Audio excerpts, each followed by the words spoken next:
ओम शांति। आज के वरदान, बाप दादा के वरदान अपने मीठे बच्चों के प्रति। डेट 11 नवंबर 2025। वरदान है, शुभ चिंतन द्वारा ज्ञान सागर में समाने वाले अतीन्द्रिय सुख के अनुभवी भव। शुभ चिंतन द्वारा ज्ञान सागर में समाने वाले अतीन्द्रिय सुख के अनुभवी भव। इस वरदान में बाबा ने कहा, अतीन्द्रिय सुख किसको कहा जाता है। बहुत कुछ सुख जो हम अनुभव करते हैं उसको हम अतीन्द्रिय सुख कहते हैं, लेकिन सभी अतीन्द्रिय सुख नहीं रहता है। तो इंद्रिय सुख किसको कहा जाता है? जो भी सुख शरीर रूपी साधन द्वारा, तन धन जन, इन द्वारा जो सुख को आप अनुभव करते हो इसको कहते इंद्रिय सुख। दुनिया को आंखों से देखना, कोई गाना कानों से सुनना, जीभ के ऊपर भोजन रखकर टेस्ट का अनुभव करना, ऐसे दुनिया में जो भी साधन है, उस साधन में जो भी गुण है, वो गुण आत्मा को सुकून का अनुभव करता है, उसको कहते इंद्रिय सुख। पति द्वारा, बच्चों द्वारा, शरीरधारियों द्वारा जो भी सुख मिलता है उसको इंद्रिय सुख कहते हैं। माना जो सुख आत्मा को मिला उसमें तन धन जन रहना चाहिए। जो सुख आत्मा लेती है सिर्फ सूक्ष्म कर्मेंद्रिय मनोबुद्धि संस्कार के आधार द्वारा, ज्ञान द्वारा जो अनुभव करते हैं उसको बाबा कहते सुख। इंद्रियों द्वारा वो दुख का भी अनुभव करते हैं, सुख का भी अनुभव करते हैं। कभी कभी हम उसको सुख समझते हैं लेकिन वो हकीकत में सुख नहीं रहता। फॉर एग्जाम्पल, आइसक्रीम खाने में अच्छा लगता है, आपको सुख का एहसास होता है, लेकिन अंदर जाने के बाद ठंडी आ जाती है ना, बुखार आ जाता है। एंड रिजल्ट्स भी तो देखना चाहिए। आज अपने घर में आप मार्बल लगाते हो, देखने में तो बहुत अच्छा लगता है, लेकिन थोड़े समय में बाद पाँव में दर्द, घुटने में दर्द, कमर में दर्द आने लगता है, क्योंकि मार्बल इतना ठंडा है, बॉडी में ब्लड सर्कुलेशन नहीं होता है। देखने में तो अच्छा लगता है ना। तो वर्तमान समय में हम इंद्रिय सुख तो बहुत कुछ अनुभव करते आए, सतयुग आदि से लेकर यहाँ तक, लेकिन अभी सिर्फ मन बुद्धि संस्कार द्वारा। हाँ, ये तो गारंटी है, कोई भी सुख दुख अनुभव करना है मन बुद्धि संस्कार तो चाहिए ही, आत्मा भी तो चाहिए। लेकिन अतीन्द्रिय माने इंद्रियों से भी में भी श्रेष्ठ, इंद्रिय साधन द्वारा अलग रहकर सुख का अनुभव करना। यस, कभी कभी हम बाबा के पास एप्लीकेशन डालते हैं, बाबा एक काम करके दे दो, प्रमोशन, इंक्रीमेंट, या बिल्डिंग बना के दे दो, बिजनेस में प्रॉफिट करा के दे दो, तभी भी आपको सुकून का एहसास होता है। लेकिन बाबा कहते ये क्लियरली इंद्रिय सुख नहीं, अतीन्द्रिय सुख नहीं है। कभी कभी बाबा आपको ईश्वरी सेवा में भी यूज करता है। किसी को आप बहुत अच्छा ज्ञान सुनाते हो स्टेज में, या बाय फोन या बाय पर्सनल, किसी को पॉम्पलेट्स देते हो, किसी को ब्रह्मा भोजन खिलाते हो, तब भी वो आत्माएं आपको थैंक यू कहते हैं, वो लोग खुश भी होते हैं। आपको ये एहसास भी होता है ये ईश्वर के कारण, शिव भावे के कारण मुझे मिला। यस, नो डाउट वो भी तो है, लेकिन वो भी यथार्थ रूप में अतीन्द्रिय सुख नहीं है। तो अतीन्द्रिय सुख क्या है? क्योंकि सेवा करने के लिए अपने मुख को यूज किया ना, उनका गायन सुनने के लिए कानों को यूज किया ना, उन्होंने थैंक यू बोला, आपको कैसे सुनाई दिया? कानों को यूज किया ना अपने। तो उसको अतीन्द्रिय सुख नहीं कहा जाता है। ओके, पहले जो लौकिक के कंपैरिजन में वो सेवा का फल आपको बहुत अच्छा लगा होगा, नो डाउट, क्योंकि आशीर्वाद मिलता है, उन लोगों का भी समस्या का समाधान हो जाता है, वो लोग खुश होते हैं, पहले से भी इम्प्रूव्ड है, वो सेवा का फल है, वो अतीन्द्रिय सुख नहीं है। तो अतीन्द्रिय सुख क्या है? शुभ चिंतन। शुभ चिंतन माना आत्मा का कल्याण, विश्व का कल्याण, उसमें स्वार्थ भरा हुआ नहीं रहना चाहिए। जो भी आप भगवान के आगे डिमांड लेकर जाते हो ना, वो जो डिमांड तन के कंसर्न, धन के कंसर्न, जन के कंसर्न नहीं होना चाहिए, आत्मा के कनेक्टेड रहना चाहिए, उसमें आत्मा का उन्नति होना चाहिए, तो विकर्म विनाश हो या आत्मा को कुछ नया नया अनुभव हो। तो यथार्थ अतीन्द्रिय सुख ये है कि आप आत्मा अपने मन बुद्धि को सिर्फ भगवान के अंदर में रख दिया। उसके लिए बाबा ने एक एग्जाम्पल बताया कि एक समुंदर है, समुंदर में मछली रहता है, वो सदा वहां ही रहना चाहती है ना। उस मछली को आप पानी से बाहर निकालो, कितना तड़पता है वो, तुरंत वापस वहां जाना चाहती है, माना वो सागर के अंदर में रहने से वो कितना आराम से वो घूमती है फिरती, जैसे आपने एक्वेरियम में देखा होगा, कितना आराम से वो क्या करते, एंजॉय करती है ना। ऐसे ही अपने मन बुद्धि को सिर्फ भगवान के अंदर में रखना, नो डिमांड। बाबा ने वही कहा, शुभ चिंतन, नो डिमांड। बाबा हम आपके अंदर में बैठे हैं, मुझे ये करके दे दो, वो करके दे दो, मेरे रिश्तेदारों को ये करके दे दो। जैसे कि एक तैरने वाला व्यक्ति समुद्र के अंदर में समुद्र का सुख का अनुभव कर रहा है, बस उस समय सारे दुनिया से, बाकी सारे ज्ञान से, चीज से, कर्म कर्म के फल से वो डिटैच्ड है, सिर्फ स्विमिंग कर रहा है बस। ऐसे ही उस समय आप आत्मा, अपने मन बुद्धि को परमात्मा के अंदर रखियो बस, परमात्मा वाइट उसके अंदर, और सिर्फ उसका सुख का अनुभव कर रहे हो, उसको बाबा कहते अतीन्द्रिय सुख। उसमें आप, आपका मन बुद्धि और परमात्मा में जो दिव्य गुण है ना, विशेषता है ना, उसका अनुभव बस, और कुछ भी नहीं। मेरा विकर्म विनाश करके दे दो, सत्युग में मुझे राजा बनना है, विश्व कल्याण करना है, कुछ भी नहीं, नथिंग। तो वो स्टेज जब आपका आएगा, उस समय आपका मन बुद्धि सभी से डिटैच होकर सिर्फ वो पारमार्थिक सुख का अनुभव होने लगेगा। शुभ चिंतन माना जो आप अनुभव कर रहे हो किसी के कल्याण के प्रति या खुद अनुभव करने के प्रति, उसमें कुछ डिमांड नहीं रहना चाहिए। तब आपको जो अनुभव होता है उसको बाबा कहते हैं अतीन्द्रिय सुख। यस, कभी कभी हम कहते हैं हमको अतीन्द्रिय सुख का अनुभव हुआ, लेकिन गारंटी नहीं है कि वो अतीन्द्रिय सुख का अनुभव हो। कैसे? बाबा कहते हैं हम कभी कभी क्या करते हैं, बाबा के अंदर में हूँ, अंदर में हूँ, व्हाइट कलर के अंदर में हूँ, किरणें आ रहे, अनुभव हो रहा, संकल्प करते हैं। संकल्पों को अनुभव नहीं कहा जाता। विजन करते हैं, व्हाइट लाइट के अंदर में मैं हूँ, व्हाइट किरणें आ रहा है, इट इज संकल्प and vision, not experience. Yes, पहले संकल्प करो, विजन करो, उसके बाद अनुभव करो। यस, मुझे आज लगा कि मुझे गुलाब जामुन बनाना है, दैट इज संकल्प।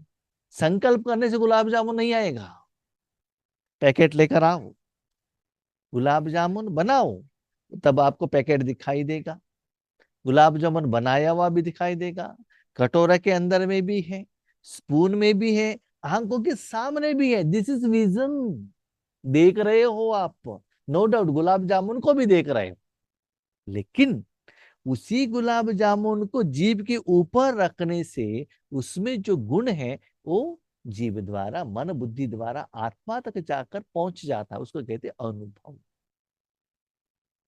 उस अनुभव में खो जाना, जब अनुभव होता है तब आपको पता चलता है कि अतीन्द्रिय सुख क्या है। और उस समय जो आपको अनुभव होता है, आपको ऐसा लगना चाहिए ये जो अनुभव है ना, आप आत्मा स्थूल वतन में आकर शरीर रूपी साधन लेकर 84 जन्मों में जो भी यहाँ कर्म किया और कर्म का फल का जो आपने अनुभव किया, सतयुग से लेकर यहाँ तक, भले आप राजा बने हो, वट एवर इट में भी, वो सारे सुख से भी ये हाइस्ट होना चाहिए, हाइस्ट। लेकिन सुख में भी लिमिटेशन है ना, उसको परसेंटेज रहता है ना। ट्रेन जा रहा है, स्लीपर का अनुभव अलग है, एसी का अनुभव अलग है ना। हाँ, ट्रेन में भी आप बीच में रहेंगे तो अनुभव अलग है। स्लीपर का बात हम कर रहे हैं। डोर के नजदीक में है तो क्या होगा, कोई कोई उसमें अंदर आएगा बाहर जाएगा, अंदर आएगा बाहर जाएगा, तो आपको डिस्टरबेंस होगा ना। गर्म हवा अंदर बाहर आता ही जाता है। स्लीपर में आप रहेंगे, वहां जो नजदीक में जो बाथरूम रहता है उसका बदबू भी आने लगता है ना। तो एक ही ट्रेन में है, हाँ, एक ही ट्रेन में भी जो नीचे सोते हैं उनको आराम रहता है, जो ऊपर सोता है उतना आराम नहीं लगता है। हाँ, बहुत धूप है, ऊपर जो सोता है उनको फैन बहुत अच्छा लगता है, उनको बहुत अच्छा लगता है, नीचे वालों को फैन आकर नहीं पहुंचता है। तो कारण अलग अलग है, सुख का परसेंटेज अलग अलग है। ओके, आप एसी में ही ट्रेन बुक लिया, ट्रेन एसी पर जा रहे हो, लेकिन आपका मन टेंशन में है, फाइनेंशियल प्रॉब्लम है, शरीर में कोई बीमारी है, तो सुख का अनुभव नहीं होता है ना। तो आपको ऐसा लगना चाहिए संगम युग में राजयोग द्वारा अपने मन बुद्धि को परमात्मा में कनेक्ट होने की बात, उसका कंडीशन शुभ चिंतन, शुभ अपने लिए दूसरों के लिए, उस आधार से आप समुन्दर के अंदर, ज्ञान सागर के अंदर में रहेंगे, तो भगवान आपको जो प्यार देता है, दिल का प्यार, गोद का प्यार, अपना प्यार, सच्चा प्यार, निस्वार्थ प्यार, तब आपको लगता है यस, दिस इज रियल सुख। ये सुख न सतयुग में 36 प्रकार का भोजन खाने से मिलता है, न लक्ष्मी नारायण बनने से मिलता है, न सिंहासन के ऊपर बैठने से मिलता है, स्थूल दुनिया में कोई भी चीज में वो सुख नहीं है। Yes, this is real. क्योंकि परम धाम में, परमात्मा में जो सुख है ना, वो सर्वश्रेष्ठ है, इसलिए तो उसको ऊपर रखा जाता है। परम धाम सदा ऊपर रहता है ना, जो भी श्रेष्ठ साधन हो, व्यक्ति हो, जो भी है सदा ऊपर रखा जाता है ना। लेकिन जब तक आप अपने मन बुद्धि को सभी से डिटैच करके सिर्फ परमात्मा में नहीं रखते हो, नंबर टू, आप डिमांड लेकर जाके माँ के पास जाकर मुझे ये बना के दे दो करके उनको पूछना नहीं है। माँ आपको गोद में लेना चाहिए, आपको क्लीन करना चाहिए, और माँ जो खिलाना चाहती है वो खाना चाहिए, दैट इज रियल सुख, है ना। तो आपने मन बुद्धि सिर्फ भगवान के हाथ में रखा, आपको क्या अनुभव कराना है वो बाबा डिसाइड करेगा। आप ये संकल्प भी लेकर मत जाना बाबा मैंने मन बुद्धि आपके हाथ में दे दिया, इस मन बुद्धि द्वारा विश्व कल्याण करो, सभी को सर्वशक्ति दे दो। तो आपने वहां डिमांड रख दिया ना, बाबा को बांध लिया ना, कंडीशन रख दिया ना, तब भी ये यथार्थ अतीन्द्रिय सुख का अनुभव नहीं होता है। इसीलिए जितना समय वो सुख का आप अनुभव करना चाहते हो, उस समय अपने मन बुद्धि को क्या करो, सिर्फ परमात्मा के अंदर रखो। सिर्फ कहना देखना नहीं, वो परमात्मा का साथ का सच्चे प्यार का सुख का अनुभव आपको होना चाहिए, उसके साथ आप कनेक्ट होना चाहिए। जैसे सागर के अंदर रहने वाले जीव जंतु सागर में समाये हुए होते, बाहर नहीं निकलना चाहते हैं। मछली भी पानी के अंदर रहती है, सागर व पानी ही उसका संसार है। जैसे वो सुख आपको अनुभव होने लगेगा, तब आपको लगेगा कि मुझे सदा इसमें ही रहना, इससे बाहर नहीं आना चाहिए। जैसे जो धनवान व्यक्ति रहता है ना, जो बड़े बड़े शहरों में रहता, वहां बहुत धूप है, पानी है, बारिश है, ठंडी है। एक बार उनको एसी का आदत हो गया, ऑफिस में भी एसी, घर में भी एसी, हॉल में भी एसी, बेडरूम में भी एसी, डाइनिंग में बैठते वहां भी एसी, क्योंकि एक बार आदत हो गई है ना, तो उनको एसी चाहिए। लेकिन लॉन्ग टर्म आप एसी में रहेंगे, वो शरीर का हालत खराब हो जाएगा, वो बात अलग है। उस समय वो सुख का अनुभव तो होता है ना। जब वो एसी से बाहर निकलता है कुछ कारण अकारण से, तो बाहर का दुनिया का वातावरण का प्रभाव को उस अनुभव होता है। ऐसी शरीर रूपी साधन को एयर कंडीशन में रखने से जो सुकून आत्मा को मिलता है, ऐसे मन बुद्धि रूपी साधन को भी बाहर की जो संकल्प, वातावरण, वायुमंडल, कर्म, कर्मों का फल, नेगेटिव वाइब्रेशन, सभी से हटाकर भगवान के अंदर में रखने से वो सच्चा ईश्वरीय सुख, रूहानी सुख का अनुभव आपको होने लगता है। तब आपको लगता है वहां से मैंने बाण बुद्धि को बाहर निकाला। समझ लो मछली को बाहर निकालने से कैसे होता है। जैसे कोई एक व्यक्ति एसी में जर्नी कर रहा, बीच में कार रुकवाया, बाहर बाय 50 डिग्री टेम्परेचर है, किसी ने कहा हम टेम्पल पर जा रहे हैं, थोड़ा वहां जाकर फूल लेकर आइएगा। 5 मिनट, 5 मिनट वो धूप में जाकर वो लेकर आता है तो एक कर्चिप लेकर पोछा लगा कर कितना उसको तकलीफ होता है ना। हम भी कभी कभी देखते हैं हमारे गांव से जब आंध्रा या तेलंगाना सेवा में जाते हैं ना, एसी ट्रेन में गए, वहां दोपहर में उतरे, समझ लीजिएगा बाहर का टेम्परेचर बहुत रहता है, नीचे उतरते हमको क्या होता है, बहुत गर्मी का एहसास होने लगेगा। वो डिफरेंस पता चलता है, अंदर का टेम्परेचर और बाहर का टेम्परेचर। ऐसे ही जब अपने मन बुद्धि को परमात्मा के अंदर से दुनिया की तरफ, पंच तत्वों की तरफ, शरीरधारियों की तरफ, इस स्थूल वतन की तरफ रखेंगे, वो डिफरेंस आपको पता चलता है, उतना डीप आप अनुभव करेंगे। इवन आप देख लीजिएगा, कभी कभी आपका योग बहुत अच्छा होता है, उसके बाद शरीर का आधार लेते हैं, कर्म क्षेत्र में आते हैं, तो डिफरेंस आपको पता चलता है। तो यहाँ दुनिया में कितना भी वायुमंडल में, वातावरण में कितना भी नेगेटिव एनर्जी हो, लेकिन मन बुद्धि से आप उससे बाहर आ सकते हो, और सेम टाइम उसी मन बुद्धि को परमात्मा के अंदर में रखकर सच्चा ईश्वरीय सुख का अनुभव कर सकते हो। उसको बाबा कहते हैं अतीन्द्रिय सुख। ऐसे आप बच्चे भी शुभ चिंतन द्वारा ज्ञान सागर बाप में सदा समाये रहो। जब तक सागर में समाने का अनुभव नहीं किया, तब तक अतीन्द्रिय सुख के झूले में झूलने का, सदा हर्षित रहने का अनुभव नहीं कर सकेंगी। यस, कभी कभी हमको ईश्वरी सुख का अनुभव होता है, कोई निमित्त आत्मा द्वारा एनर्जी आया, साक्षात्कार हुआ, आपने जो बाबा के आगे कुछ डिमांड रखा वो फुलफिल हुआ, आपने सेवा की, सेवा का फल मिला, वो सब ठीक है। लेकिन सच्चा सुख झूले में झूलना, तो स्थूल झूला नहीं, बाप का हाथ, ऐसे तो शिव बाबा का तो हाथ है नहीं, लेकिन फिर भी वो निराकार रूप में आत्मा अंदर जाने के बाद जो माँ का प्यार अनुभव होता है ना एक छोटा सा बच्चों को, ऐसे रूहानियत में वो सुख का आपको अनुभव होने लगेगा। ऐसी आत्माएं सदा वहां ही रहना चाहते हैं।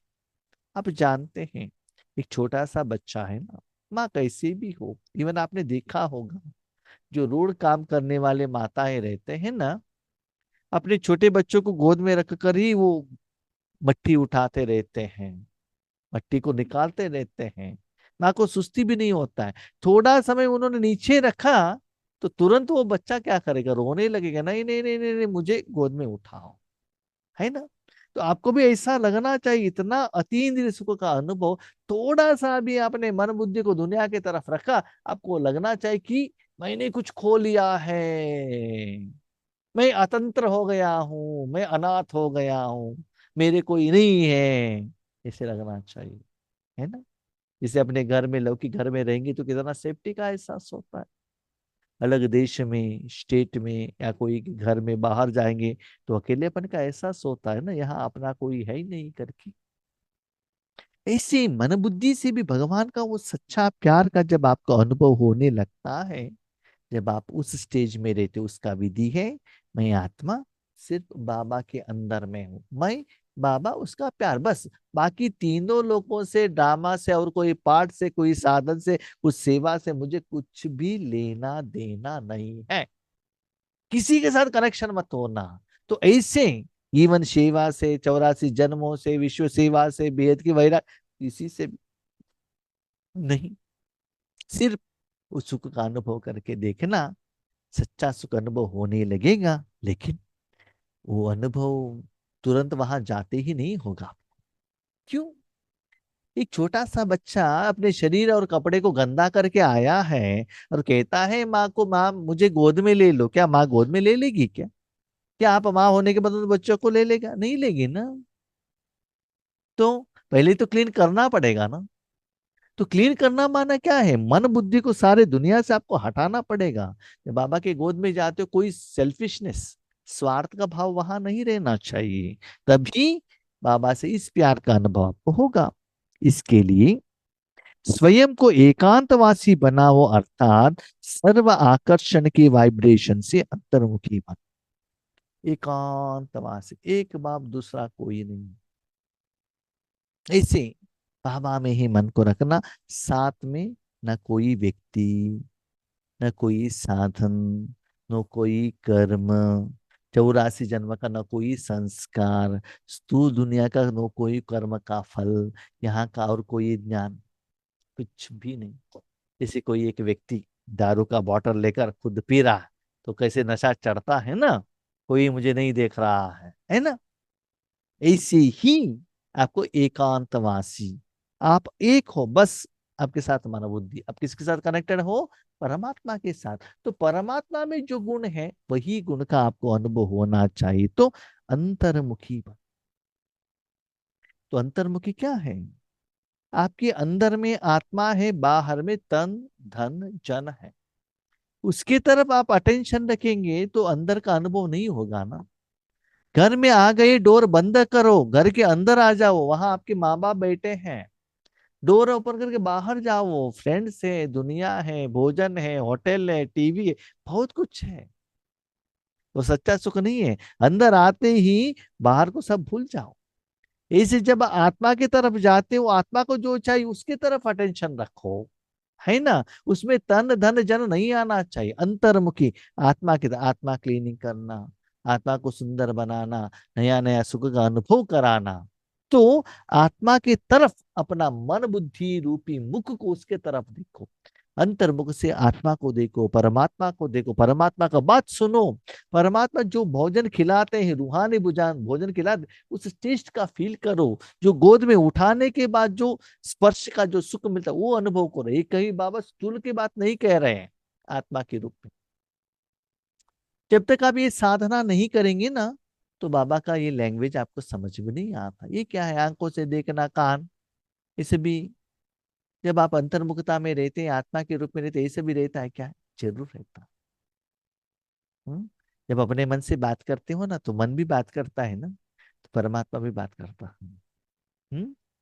करके तो देख लीजिएगा प्रैक्टिकल। तो स्लोगन, अपने चेहरे को ऐसा चलता फिरता म्यूजियम बनाओ जिसमें बाप बिंदु दिखाई दे।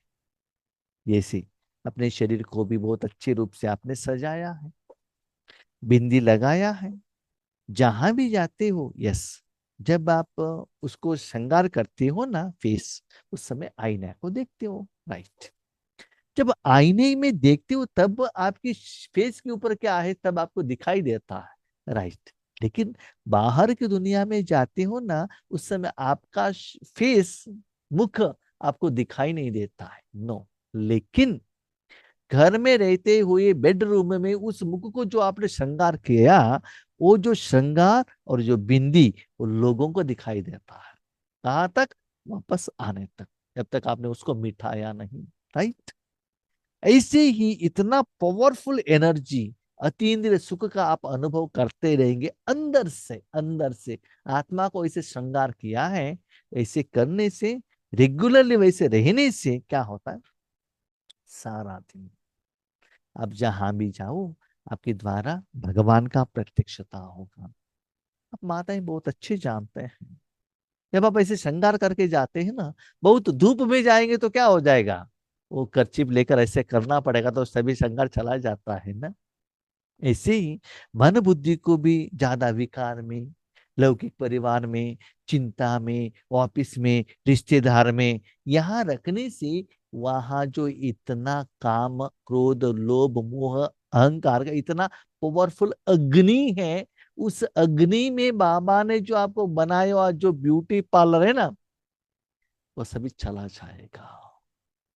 तो जाने के बाद आपका फेस कैसा दिखता है? सूखा हुआ जैसा दिखता है ना। इसीलिए जो बाबा ने ऊपर वरदान में कहा, उस वरदान के स्वरूप में आप रहेंगे तो क्या होगा?